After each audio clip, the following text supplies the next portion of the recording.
அனைவருக்கும் வணக்கம். இன்னைக்கு நம்ம எதை பற்றி பார்க்க போகிறோம் அப்படின்னா, பாடல் பெற்ற சிவஸ்தலங்களில் கொங்கு நாட்டு ஸ்தலத்தை பற்றி தான் நம்ம பார்க்க போகிறோம். அதில் ஒரு ஸ்தலம் பற்றி இன்னைக்கு தல வரலாறு நம்ம பார்க்க போகிறோம்.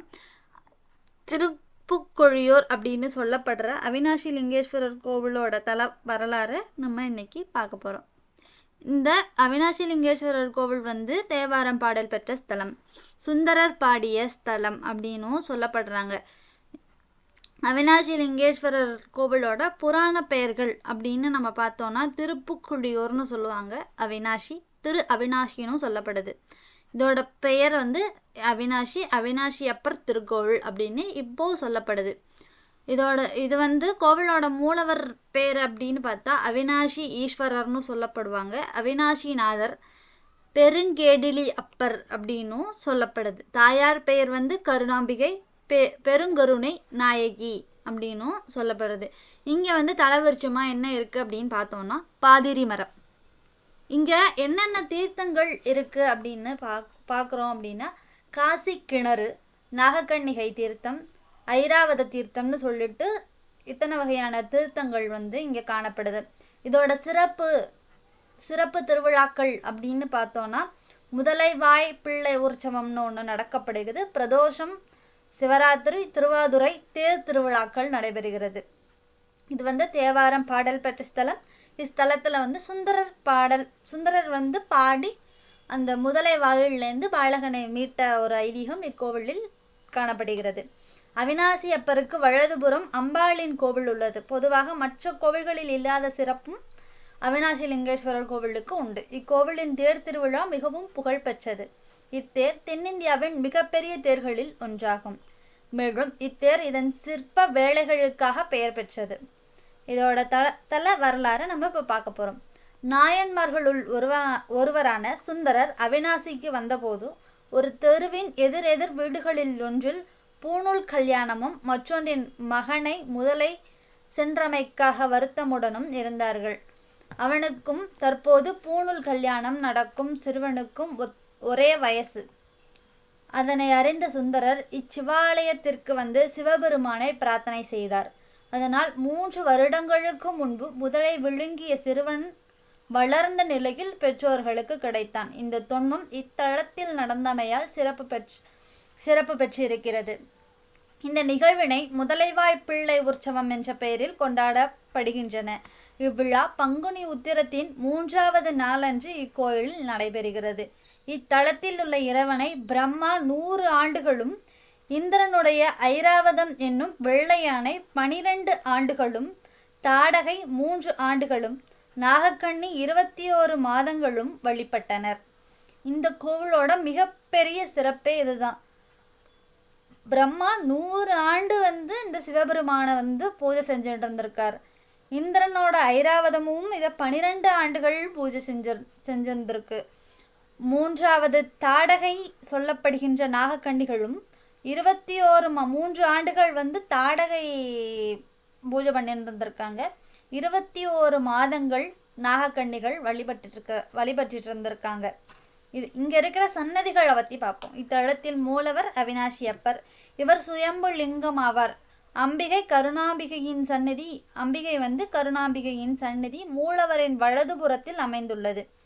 அம்பாள் இச்சந்நிதியின் பின்பக்க மாடத்தில் தேளின் உருவம் உள்ளது. இத்தேளுக்கு பக்தர்கள் விளக்கேற்றி வழிபடுகின்றனர். இதனால் விஷ ஜந்துக்களின் தொல்லைகள் வராது என்பது நம்பிக்கை. விஷ ஜந்துகள் கனவிலோ நேரிலோ பயம் கொள்ள வைக்காது. ராஜகோபுரத்தின் நுழைவு வாயிலின் இருபுறமும் நர்தன கணபதி சிலைகள் உள்ளன. மண்டப தூண்களில் வீரபத்ரர், உர்த்தவ தாண்டவர் மற்றும் தில்லைக்காளியின் சிலைகள் உள்ளன. உள் பிரகாரத்தில் கன்னி கணபதியும், வடமேற்கு கோஷ்டத்தில் முருகன் சன்னதியும், வடகிழக்கில் காரைக்கால் அம்மையார் சன்னதியும் உள்ளன. இவற்றோடு 63 நாயன்மார் சிற்பம், காலபைரவர் சன்னதி ஆகியவையும் உள்ளன. காலபைரவர் சன்னதிகள் அதிக மக்கள் வழிபடுகின்றனர். நடராசர் மண்டபத்தின் ஐம்பொன்னால் ஆன நடராசர் உள்ளார். பஞ்சதாண்டவ தலங்களில் இத்தலமும் ஒன்றாகும். இத்தலத்துல தலவிருட்சமான பாதிரி மரம் இத்தலத்தின் பிரம்மோற்சவ காலங்களில் மட்டுமே பூக்கிறது. மற்ற காலங்களில் பூக்காது இருப்பது இக்கோவிலின் அதிசயமாகும். அது மட்டும் இல்லாமல் இக்கோவிலின் மற்றொரு சிறப்புகளும் அமைந்திருக்கிறது. இக்கோவிலில் சுந்தரர் முதலை உண்ட பாலகனை மீட்டெடுத்தாருங்கிற அந்த செய்தியை நம்ம கும்பகோணம் மாவட்டத்தில் இருக்கிற ஐராவதீஸ்வரர் கோவிலில், அந்த ஐராவதீஸ்வரர் கோவிலில் பல சிற்ப வேலைப்பாடுகள்லாம் நிறைய தொன்மையாக இருக்கு. அந்த தொன்மைப்பாடுகள் உள்ள இந்த ஒரு சிற்பங்கள் கலைநயத்தோடு அங்கே வடிவமைக்கப்பட்டிருக்கிறது. அந்த கோவில் சுவர்களில் அது ஒரு முக்கியமான ரெஃபரன்ஸ் டெம்பிள். இந்த டெம்பிளுக்கு, இந்த கோவிலுக்கு அது மிகப்பெரிய ஒரு ஆய்வேடாக அமைஞ்சிருக்கு. இது இங்கே நடந்திருக்கு, அதனால் அங்கே பொறிக்கப்பட்டிருக்கிறது அப்படின்னு நம்ம அந்த ராஜா காலத்தில் இங்கே நடந்ததை ஒவ்வொரு நிகழ்வுகளையும் அங்கங்கு பொறிக்கப்பட்டு வைக்கப்பட்டதனால் அந்த செய்திகள் நமக்கு தெரியப்படுகின்றது. இங்கே அந்த சம்பவம் நடைபெற்று இருந்ததுனால தான் நம்ம கும்பகோணம் ஐராவதீஸ்வரர் கோவிலில் பொறிக்கப்பட்டு இருக்கிறது. பல பேர்கள் இது பொய், இது ரொம்ப இது அப்படி இப்படியெல்லாம் பேசப்பட்டு இருக்கிற இந்த காலகட்டத்துக்கு இது ஒரு முக்கியமான ரெஃபரன்ஸாக இருக்குது. இது சுந்தரர் பாடியதால் பாலகன் 3 ஆண்டுகளுக்கு முன்பு விளங்கிய முதலையில் வளர்ந்த பிள்ளையாக முதலை வாயிலிருந்து மீட்டெடுக்கப்பட்டார் அப்படிங்கிற காட்சி அங்கு காணப்படுகிறது. சுந்தரர் முதலையிலிருந்து பாலகன் வந்த காட்சி, அவர் பெற்றோர் பக்கத்தில் இருப்பது, எம்பெருமான் காட்சி தருவது போன்ற நிகழ்வு காட்சிகள் அங்கு பொறிக்கப்பட்டு இருக்கின்றன. அவினாசி லிங்கேஸ்வரர் கோவிலுக்கு முன்னாடியும் ராஜகோபுரம் முன்னால அந்த சிற்பங்களும் முதலையோட சிற்பங்கள், பாலகன் வெளியே வருவது போல் சிற்பம் அங்கு இருக்கிறது. இந்த கோவில் 2000 வருடங்களுக்கு பழமை வாய்ந்ததாகவும் சொல்லப்படுகிறது. இந்த அவினாசிங்கிற வார்த்தைக்கு ஒரு அற்புதமான பொருள் இருக்கு. அந்த பொருள் அப்படின்னா, விநாசம் என்றால் அழியக்கூடியது, அவினாசி என்றால் அழிவு இல்லாதது என்று பொருள். அழிவு இல்லாத திருக்கோவில்தான் இந்த அவினாசி. அதோட இன்னொரு சிறப்பும் இந்த கோவிலுக்கு என்ன சொல்றாங்க அப்படின்னா, மைசூர் மகாராஜா வம்சத்தை சேர்ந்தவர்கள் அரச பதவி ஏற்கும் போது நேராக காசிக்கு செல்வார்கள். காசியிலிருந்து பூஜை செய்த சிவலிங்கத்தை எடுத்துக்கொண்டு முதலில் அரண்மனைக்கு செல்ல மாட்டார்கள். அந்த சிவலிங்கத்தை அவினாசியப்பர் திருக்கோவிலில் வைத்து பூஜை செய்துவிட்டு பின்புதான் அவர்கள் அரண்மனைக்கு எடுத்து செல்வார்கள்.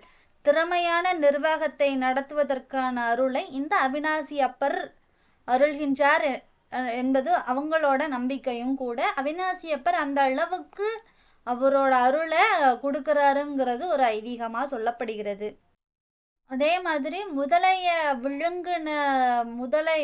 விழுங்கின பாலகன் முதலை வாயிலிருந்து வந்தாப்படியா, அதனால இந்த கோவில் யமன் வாயில் சென்றவனை கூட இந்த தலம் மீட்டு தரும் என்பது இதன் பொருளும் சொல்றாங்க. இந்த பொருளும் இந்த கோவிலுக்கு சொல்லப்படுகிறது. நீண்ட ஆயுளை கொடுக்கக்கூடியவன் அந்த அவினாசியப்பர். சிவபெருமானுக்கு ஆசுதோஷன் என்ற பெயரும் உண்டு. ஆசுதோஷன் என்றால் எளிதில் அருள் புரியக்கூடியவன் என்று பொருளாகும். அப்படிப்பட்ட இறைவன் தான் நம்மளோட அவினாசி லிங்கேஸ்வரர். அதே மாதிரி இங்கே தோல் சம்பந்தமான பிரச்சனை உள்ளவங்க இந்த கோவிலை சுற்றி வலம் வரும்போது சுவற்றில் கை வைத்து பிரார்த்தனை செய்து கொண்டால் தோல் சம்பந்தப்பட்ட பிரச்சனைகள் தீரும்னும், எல்லா தீமைகளும் நீங்கி நவகிரக தோஷங்களும் நீங்கும் அப்படின்னும் சொல்லப்படுகிறது. குடும்ப ஒற்றுமையும் அதிகரிக்கும்னும் இந்த கோவிலோட ஒரு ஐதீகம் சொல்லப்படுகிறது. அதே மாதிரி திருமண தடை இருக்கிறவங்க, பிரிந்த தம்பதிகள் ஒன்று சேர்றதுக்கு ராகு காலத்தில் கருணாம்பாளுக்கும் விளக்கேற்றி வழிபடும் போது நாம் நினைத்த காரியம் கைகூடும். அந்த சுவத்தில் கை வச்சு நம்ம வேண்டச்சு என்னென்ன நடக்குதுன்னு நமக்கு தோல் வியாதி ஒன்றும் சரியாகும். திருமணம் ஆகாதவாளுக்கு திருமணம் கைகூடும். பிரிஞ்ச தம்பதிகளுக்கு ஒன்று சேர்றதுக்கான ஒரு வாய்ப்பு, நம்ம நினைச்ச காரியம் நிறைவேற்றதுக்கு பல வகையான அற்புதங்களை கொண்டது தான் நம்ம இந்த அவினாசி லிங்கேஸ்வரர் கோவில். இந்த கோவிலோட கட்டிடக்கலைன்னு நம்ம பார்த்தா திராவிட கட்டிடக்கலை. இது அசல் வளாகம் சோழர்களால் கட்டப்பட்டதாக நம்பப்படுகிறது. தற்போதைய அமைப்பு 16ஆம் நூற்றாண்டில் நாயக்கர் காலத்தில் கட்டப்பட்டது. நவீன காலத்தில் இக்கோவில் தமிழ்நாட்டு அரசு இந்து சமய அறநிலைத்துறையால் பராமரிக்கப்படுகிறது. இந்த கோவில் ஒரு நாளைக்கு 6 முறை பூஜை செய்யப்படுகிறது. காலையில் 6 மணிக்கு காலசாந்தி பூஜையும், 9 மணிக்கு 2ஆம் கலசமும், பகல் 12 மணிக்கு உச்சிக்காலமும், மாலை 6 மணிக்கு சாயரக்ஷையும் 7:30 மணிக்கு 2ஆம் கலசமும் இரவு 9 மணிக்கு அர்த்தஜாமமும் ஒவ்வொரு சடங்கும் 4 படிகளை உள்ளடக்கியது. அபிஷேகமும் அலங்காரம் நைவேத்தியம் மற்றும் மேடகநாதர் மற்றும் ஏலவார் குழலிக்கு தீப ஆராதனை சோமவாரம் மற்றும் சக்கரவாரம் போன்ற வாராந்திர சடங்குகளும் பிரதோஷம் போன்ற இருவார சடங்குகள் மற்றும் அமாவாசை கிருத்திகை பௌர்ணமி சதுர்த்தி மாதாந்திர விழாக்கள் உள்ளன. சுந்தரரின் அற்புதம் ஒவ்வொரு ஆண்டும் தமிழ் மாதமான பங்குனி மாதத்தில் பங்குனி உத்திரத்தின் போது முதலைவாய் பிள்ளை உற்சவமாக கொண்டாடப்படுகிறது. தேர் திருவிழா அதிக மக்களை ஈர்க்கிறது. இந்த கோவிலோட தேர் திருவாரூருக்கு இணையாக இருப்பதாக கூட சொல்லப்படுகிறது. 63 உலா நடக்கப்படுகிறது இந்த கோவிலில். பிற பண்டிகைகளும் ஆடிப்பூரம், நவராத்திரி, பௌர்ணமி, சஷ்டி, கிருத்திகை, ஆருத்ரா தரிசனம், பூசம், மாசி மகம், பங்குனி உத்திரம், வைகாசி விசாகம் ஆகிய சடங்குகளும் இக்கோவிலில் நடைபெறுகின்றன. பல வகையான அற்புதங்களை அவினாஷி லிங்கேஸ்வரர் கோவிலில் அடங்கியிருக்கு. இந்த கோவிலோட பதிகம் சுந்தரர் அருளியது 7ஆம் திருமுறையில் பெண் குறிஞ்சி இந்த நாடு கொங்கு நாட்டு ஸ்தலத்தில் பாடப்பட்டிருக்கு. அதோட ஒரு 2 லைன் பாட்டை நம்ம இந்த பாட்டை பாடி தான் சுந்தரர் அந்த பாலகனை முதலை வாயிலிருந்து மீட்டெடுத்தார். திருச்சிற்றம்பலம். என்றான் மறக்கேன் எழுமைக்கும் எம்பெருமானையே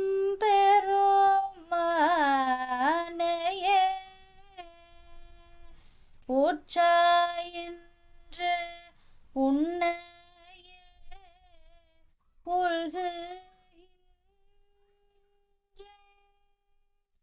உணர்ந்து உள்ள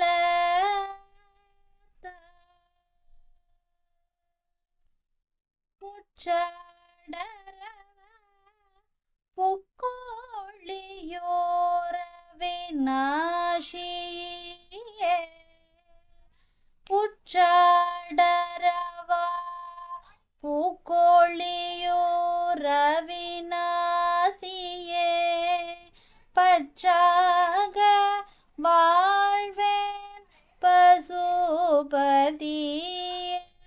பரமேட்டியே பற்றாக வாழ்வே பசுபதியே பரமேட்டியே.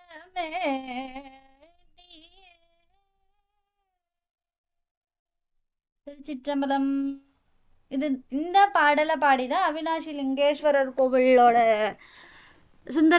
அவினாஷி லிங்கேஸ்வரர் கோவிலில் சுந்தரர் பாடி பாலகனை மீட்டெடுத்தார்.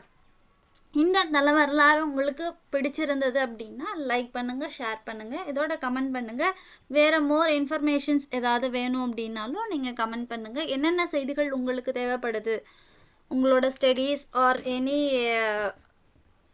ரிசர்ச் எதுக்காவது உங்களுக்கான விஷயங்கள் தேவைப்பட்டுச்சுன்னா கீழே கமெண்ட் பண்ணுங்கள், உங்களுக்கு ரிப்ளை பண்ணுறேன். தேங்க்யூ. வணக்கம். நன்றி. வணக்கம்.